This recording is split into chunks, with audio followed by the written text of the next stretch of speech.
Assalamualaikum warahmatullahi wabarakatuh. Hari ini kita belajar unsur-unsur lingkaran ya. Yang pertama adalah berupa garis dan kurva lengkung. Yang pertama itu ada yang namanya busur. Busur adalah garis lengkung yang berhimpit dengan lingkaran. Ini adalah busur. Busur AD. Ini busur AOD. Ya, bedanya apa busur yang ini sama yang ini? Ini disebut busur minor. Jadi busur yang kecil lambangnya adalah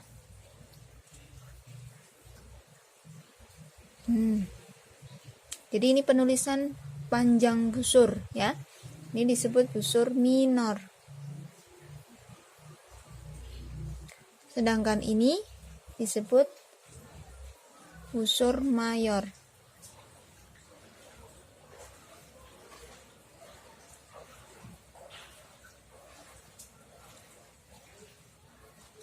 Jadi lebih panjang.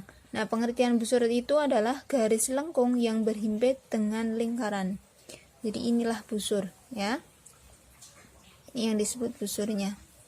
Nah, yang kedua ada yang namanya jari-jari atau radius, yaitu ruas garis yang menghubungkan titik pusat lingkaran dengan titik pada lingkaran.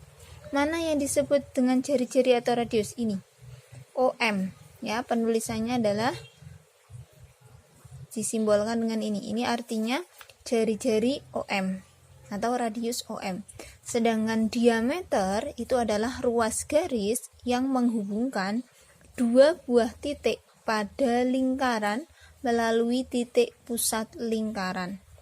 Penulisannya adalah AB. Ini adalah diameter AB, bisa juga ditulis diameter AOB. Nah, bedanya adalah kalau busur itu penulisannya berupa kurva lengkung, sedangkan jari-jari ataupun diameter itu berupa garis ya. Jadi atasnya itu simbolnya garis lurus. Yang keempat, unsur yang ada pada lingkaran itu ada yang namanya tali busur. Tali busur adalah ruas garis yang menghubungkan dua titik pada lingkaran. Nah, ini ada lingkaran berpusat pada titik O, ini ada lingkaran berpusat pada titik P, dan ini ada lingkaran yang berpusat pada titik Q. Ya. Tali busur itu mana? Ini. Misalkan kita kasih nama FE, ya. Jadi kita kasih nama FE. Kemudian di sini kita kasih nama MN.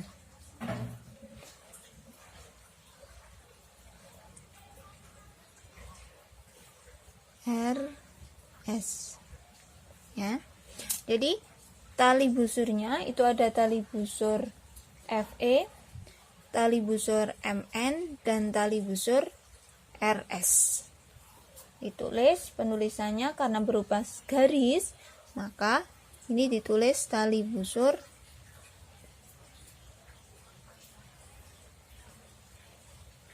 FE, simbolnya atas. Begitu juga dengan ini MN. Nah, ini tali busur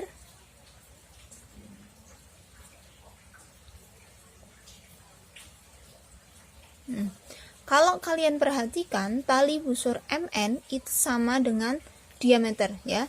Jadi karena pengertian dari tali busur adalah ruas garis yang menghubungkan dua titik pada lingkaran. Di sini ada titik pada M, kemudian dihubungkan pada titik N.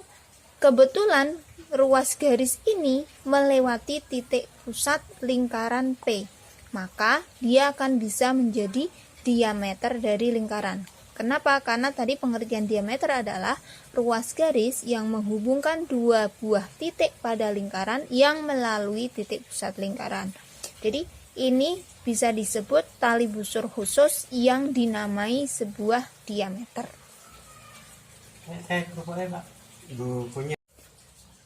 Yang kelima ini ada yang namanya apotema, yaitu ruas garis yang menghubungkan titik pusat dengan titik pada tali busur dan tegak lurus ya. Jadi ada ketentuan tegak lurus. Mana itu apotema? Ini apotema. Ini apotema, ini apotema. Begitu juga dengan ini. Ini adalah apotemanya. Kalau kita kasih nama garis ini FE, kemudian ini seperti tadi MN, kemudian ini RS,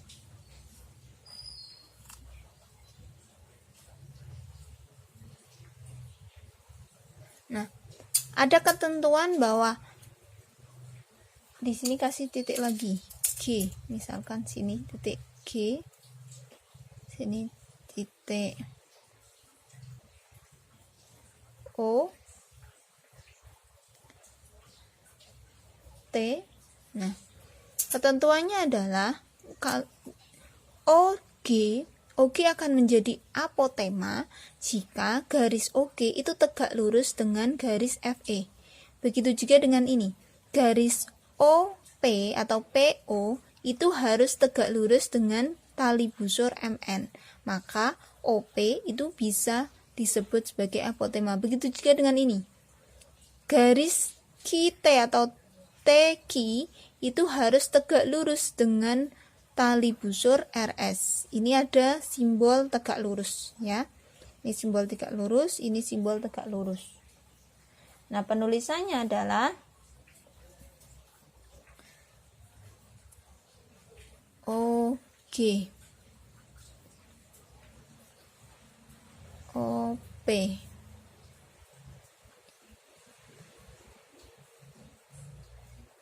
QT. Nah, ini disebut apotema OG, apotema OP, apotema QT.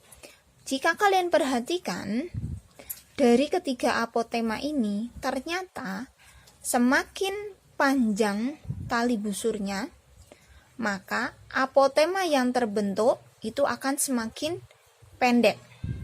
Jadi kalau tali busurnya semakin panjang, otomatis jaraknya ke titik pusat lingkaran itu semakin jauh. Ketika tali busurnya semakin panjang, maka jarak ke titik pusatnya itu akan semakin dekat.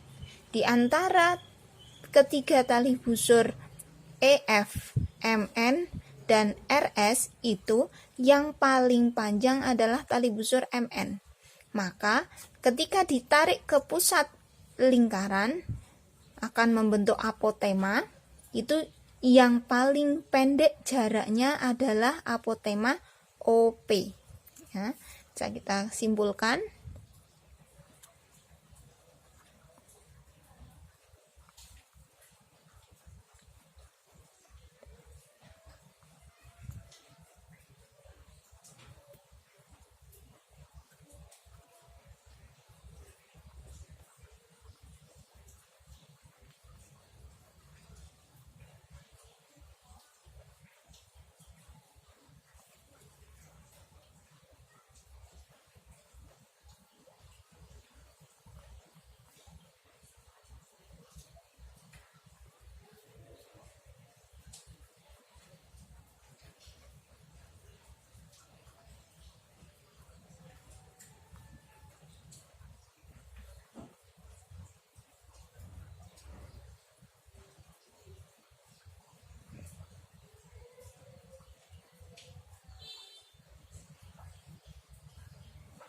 Nah, jadi simpulannya adalah semakin panjang tali busur, maka jarak ke titik pusat yang terbentuk atau apotemanya akan semakin pendek. Untuk hari ini unsur-unsur lingkaran yang berupa garis dan kurva lengkung saya cukupkan. Kita akan lanjut ke unsur-unsur lingkaran yang berupa daerah atau luasan.